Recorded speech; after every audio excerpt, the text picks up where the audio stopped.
ایک آدمی آپ سے بڑی محبت کرتا تھا، وہ کہتا مجھے امام صاحب خواب میں ملے، تو میں نے کہا حضور انتقال کے بعد آپ پہ کیا گزری؟ تو فرمانے لگے میں نے اپنے رب کو بڑا ہی کریم پایا ہے، میں نے اپنے مالک کو بڑا ہی مہربان پایا ہے، وہ بڑا معاف کرنے والا ہے۔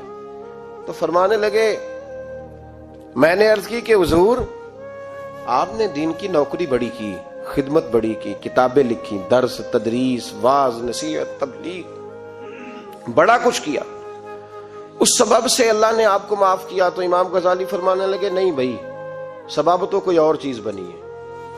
کب وہ کیا؟ تو امام صاحب فرمانے لگے میں ایک دن تحریر لکھ رہا تھا، تو اپنا قلم میں نے سیاہی میں ڈبویا، گرمی بڑی شدید تھی، جب اس قلم کو میں لکھنے کے لیے اٹھا رہا تھا نا تو ایک مکھی آ کے بیٹھ گئی اور وہ سیاہی چوسنے لگی۔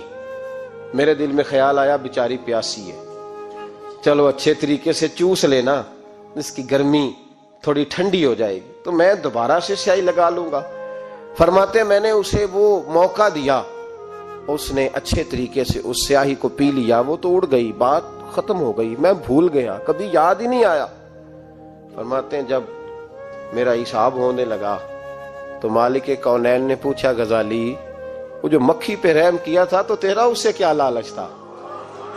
کیا لالچ تھا؟ نہ تو اس کا کوئی ووٹ بینک تھا، نہ تیرے کام آ سکتی تھی، نہ وہ کوئی ڈیوٹی کر سکتی تھی، نہ تیری کوئی وہ تیری تعریف کر سکتی، اس بے زبان سے کیا لالچ تھا؟ کیوں موقع دیا؟ تو امام غزالی فرمانے لگے مولا تیری مخلوق سمجھ کے، اللہ تیری مخلوق سمجھ کے۔ تو رب کریم نے فرمایا تو میری مخلوق پہ رحم کرے تو میں تیرے اوپر رحم نہ کروں؟ کھول دو جنت کے دروازے، میں نے غزالی کو بے حساب جنت عطا فرما دی۔